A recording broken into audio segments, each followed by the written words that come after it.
Dr. Alberto Carvalho de Almeida, psiquiátrica e médico do trabalho, conselheiro do CRM de Mato Grosso, conselheiro suplente do CFM, membro das câmaras técnicas de psiquiatria e medicina do trabalho e da Comissão de Integração de Médicos de Fronteira do CFM. Com a palavra. Boa tarde a todos. Para variar, essa maquininha não funciona. Olha, como é que é? Hã? Ah, tá.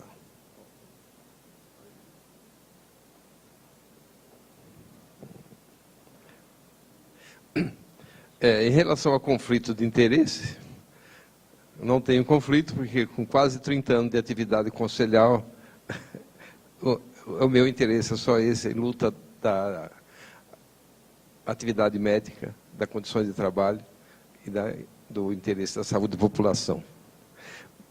Então, me deram esse tema aqui do uso de substâncias psicoativas e aptidão ao trabalho. A integração, que agora está se fazendo necessária, essa integração da medicina do trabalho e psiquiatria.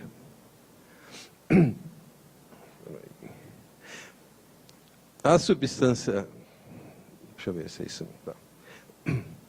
Substância psicoativa. Uma droga psicoativa, substância psicotrópica, droga psicotrópica ou simplesmente psicotrópica é uma substância química que age principalmente no sistema nervoso central, onde altera a função cerebral e temporariamente muda a percepção, o humor, o comportamento e a consciência. Essa alteração, no nosso caso, nós estamos falando, é proporcionada para fins médico-farmacológicos, como medicação para tratamento de patologias mentais. Aí, voltando à aptidão. Na verdade, a aptidão, né, corresponde a um substantivo que dá nome à capacidade de quem está apto, que possui habilidade de fazer uma atividade de maneira certa, tem o dom de fazer. Né, habilidade ou capacidade resultante de conhecimentos adquiridos. E apto, que é o que interessa mais a gente na medicina do trabalho, é um termo aplicado àquilo que satisfaz uma exigência anteriormente imposta para a execução de determinada atividade. Quando se aplica a alguém, significa que está preparado para realizar a tarefa de acordo com as condições estabelecidas. É o sinônimo de habilitado ou aprovado. E que satisfaz as condições legais. Né? Legais, que está ligado à nossa NR7, o PCMSO. Então, no item 7.4.1, diz: o PCMSO deve incluir, entre outros, a realização obrigatória dos exames médicos, admissional, periódico, de retorno ao trabalho, de mudança de função e demissional. Exames que compreendem a avaliação clínica, abrangendo anamnese ocupacional e exame físico e mental. Exames complementares realizados de acordo com os riscos de cada função diagnosticada no PPRA. Então, essa integração, hoje se faz mais necessária, está mais atual, não é? Como já houve na medicina do trabalho em relação ao ruído, né? Houve toda uma preparação para a diminuição desse risco, com EPI, EPCs, depois na parte muscular, com a ginástica laboral e tudo mais, e agora com as patologias mentais, as alterações mentais, essa integração com a psiquiatria, com atenção a ser dada a esse trabalhador. E não só após estar doente, e sim antes de adoecer, no preventivo. Então, na avaliação do trabalhador, para definir se está apto ou inapto, em função dele estar usando psicotrópico, os exames mais críticos são os admissionais, por exemplo, periódicos e de retorno ao trabalho. Assim penso eu. Ou quando solicitado uma avaliação clínica, em função do trabalhador ter começado um tratamento psiquiátrico. Então, por exemplo, o Carlos, lá na indústria que ele trabalha, né? De repente, não sabia que a pessoa estava tendo problema, ela procurou tratamento e veio medicada e está tendo alterações com esse medicamento. Aí a avaliação até que ponto ela pode ficar naquela função, tem que mudar temporariamente. Eu, como psiquiatra, procuro tratar sempre de modo lento, pode dizer assim. Eu começo com doses mais baixas, observo as reações, se tem efeito colateral, se não tem, se é reversível. Né? Só que no meu consultório é fácil, eu dou meu telefone da minha casa, né, para a gente, peço retorno, como o Antônio falou. Agora, na saúde pública isso é complicado, né? E mesmo plano de saúde, hoje em dia está difícil, porque tem pouca gente querendo fazer, principalmente psiquiatra.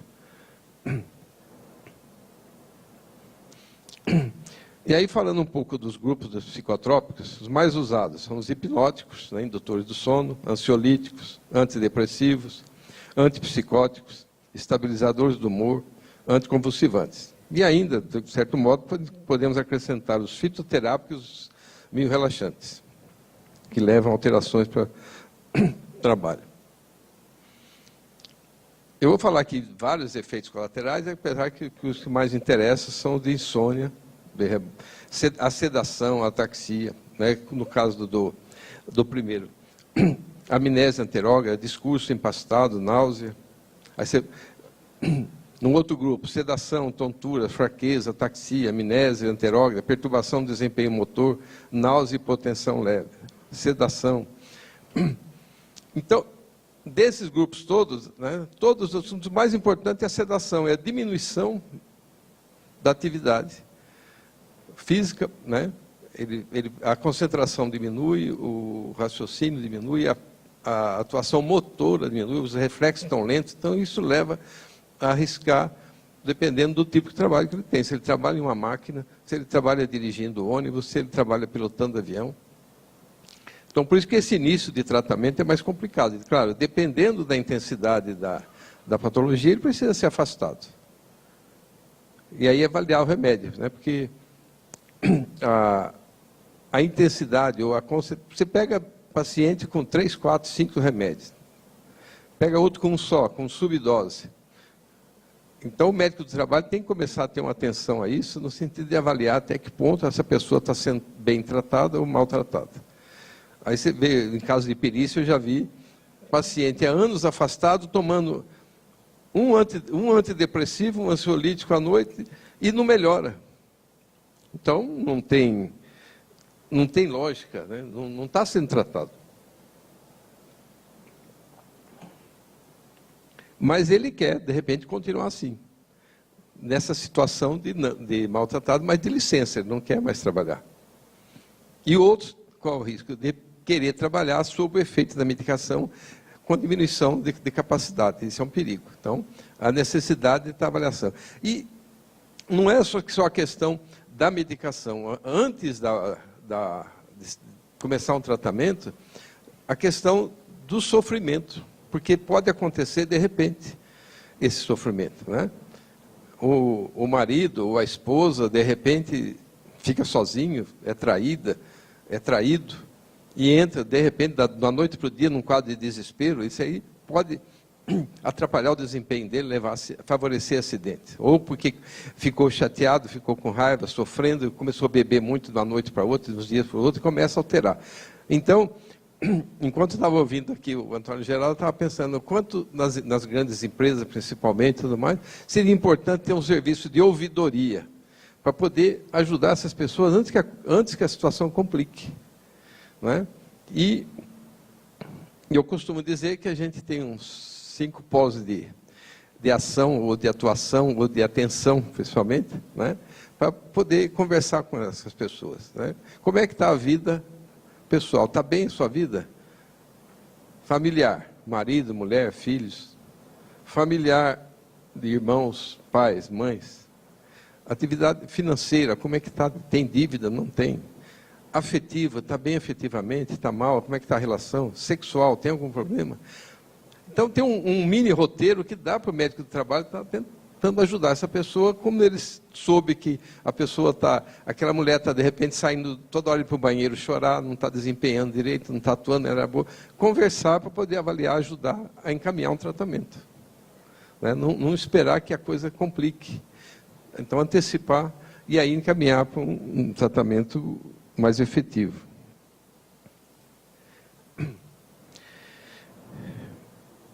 Então, voltando aos exames ocupacionais, né, dependendo da atuação, da atividade do paciente, o risco que está presente. Se o cara trabalha um trabalho que tem mais risco, como trabalho em serraria, estamparia de metalúrgicas, máquinas com guilhotina, trabalho em altura, operação de empilhadeiras, ônibus, carreta, aviões, necessita de uma atenção maior, de um cuidado maior, de avaliação, né, do grau de doença que ele está no momento, que ele pode trabalhar ou não, e também da medicação, se ele pode.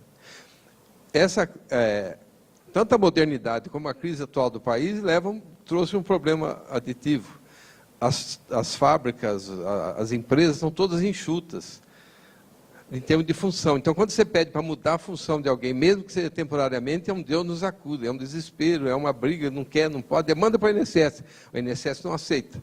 Né? Por quê? Porque a paciente chegou lá mais ou menos arrumada e passou um batonzinho, ela já é dada como não depressiva. Isso aí não está com depressão, ela está toda bonita, arrumada, por que ela está com depressão? Então, vai trabalhar. Então, esse é um fator complicador, porque muitas vezes você, ao mudar de função por um tempo, você ajuda aquela pessoa a iniciar o tratamento, conforme for melhorando, adequando ele voltar à atividade normal. Né? Mesmo para dirigir, por exemplo.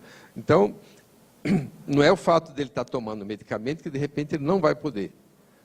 Depende da dosagem e do tempo que ele está tomando. Então, você tem uma pessoa que já está tomando remédio há algum tempo, está bem acostumado com o remédio, não tem efeito colateral, não está atrapalhando ele pode desempenhar normalmente. Né? Então, por isso a preocupação é no início do tratamento, até adequar a dosagem, até a pessoa responder bem. Claro que existe o risco também do trabalhador, não querendo perder o emprego, não querendo parar de trabalhar, ele minimizar o efeito, dizer que não tem nada, que está tudo bem, tá? E aí correr o risco de provocar um acidente, né? Levando a malefício para ele ou para os outros companheiros de serviço. Em geral, os efeitos adversos de sonolência, lentidão de raciocínio e de reflexo, tremores, tonturas, né, acontecem mais no início do tratamento, até que se adeque à dosagem e o paciente se sinta dominando mais suas reações. Sendo muito mais comum acontecer a situação enquanto trabalhando normalmente, né, que ele vai começar o tratamento e não avisa. Eu sempre procurei pautar com os meus pacientes que faço o tratamento mantendo a vida o mais normal possível. Por isso eu começo com doses menores e conforme a necessidade eu vou aumentando. Agora, claro, chega um caso muito agudo, muito grave no momento, tirar uns dias de licença, acalmar, acertar o remédio, acertar o sono para depois voltar.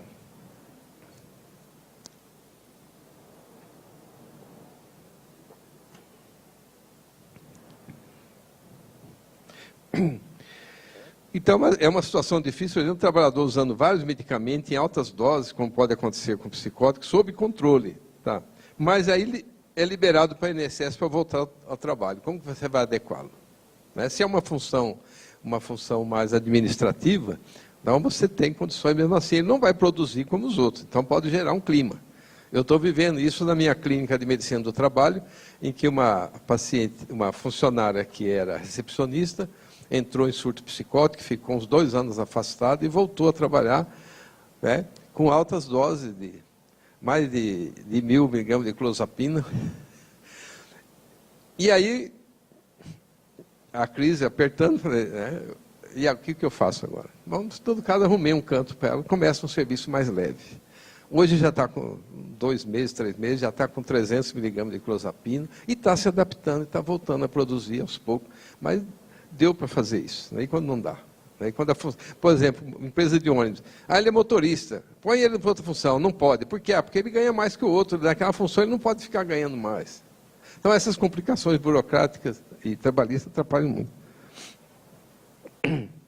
Um grande, que eu acho, fator complicador para o trabalhador e o médico de trabalho é o nosso sistema de saúde pública. Né? A AG já falou, a Rose também, de planos de saúde que são hipossuficientes, né? Dificulta e retarda o tratamento. Não tem, ele vai consultar hoje para voltar daqui 3 meses, como é que vai ser? E se tiver um efeito colateral, precisa trocar o remédio, não tem como. Ele larga o remédio. Né?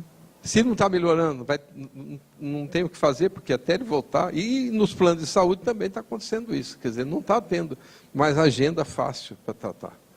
Né? Porque se o ganho é pouco, as pessoas estão evitando até de associar o plano de saúde, de se cooperar, o que seja, e também de entrar no serviço público. Né? Porque, inclusive, outro dia, eu fazendo aqui, viu, AG, uma sindicância de um estado, que houve uma recorrência, em que a psiquiatra tinha sido acusada de não atender direito, de não fazer receita. Na verdade, ela tinha atendido bem, até fez a mais, né? Porque fez a receita antes do paciente chegar para a mulher reclamar. A mãe estava reclamando.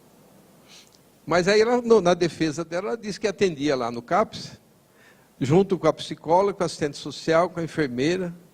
Aí eu fiz uma observação no final, chamando a atenção, que o atendimento médico é individual. Agora, se é para discutir o caso em equipe, que discute separado, mas não para atender o paciente. Mas é porque ela é nova, acho que foi aceitando esse esquema que ela encontrou lá, né, que é para diminuir o nosso valor, diminuir o nosso trabalho, que eles se ocupem, que acham que eles é que sabem fazer, né?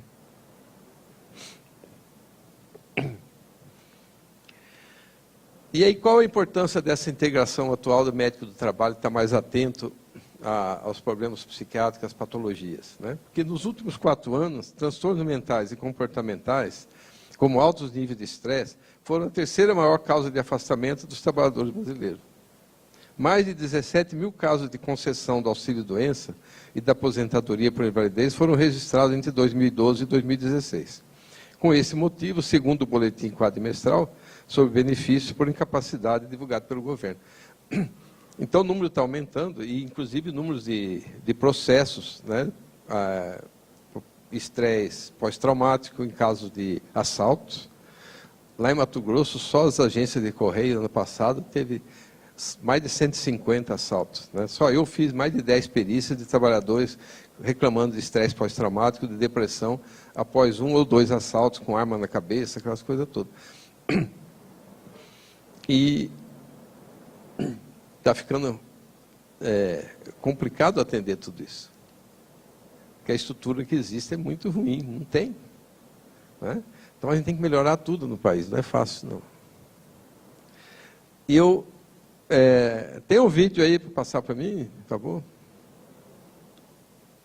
Só uns exemplos o que é desatenção ou a alteração.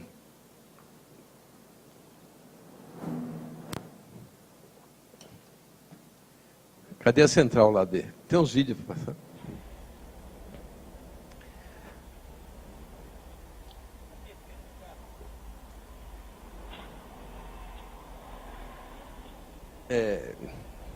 Esse poderia ser um que, né, antes de subir aí, já estava na hora do almoço, tomou cerveja, ou tomou uma cachaça, que é coisa comum, né? Ou está sob efeito do remédio, ou mesmo sem o remédio, mas está passando por um problema emocional que deixa ele mais desatento, mais descuidado.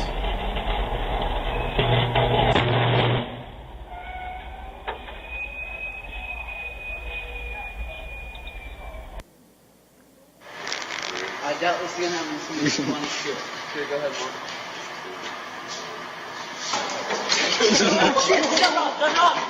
Fuck, get my foot out. Get my foot out. You push stop? You push stop? Holy shit.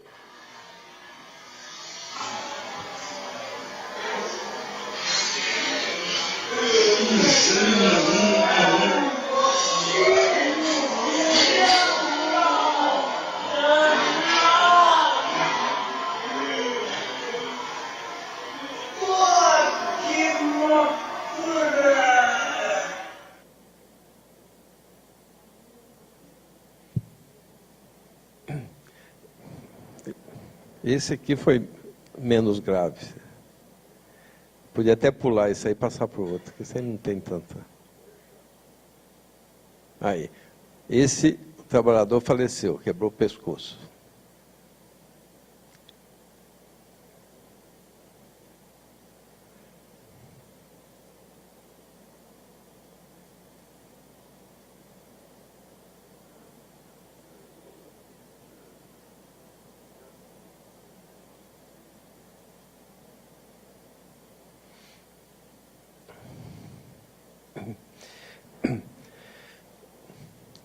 Agora, como eu vejo assim, como em todas as patologias, existem aquelas mais leves e as mais graves, né? Depende do paciente. Então, cada caso é um caso.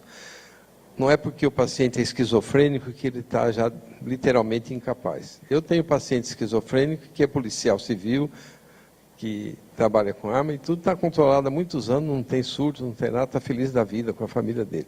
E tem outros que, né, assim como acontece em depressão também, né?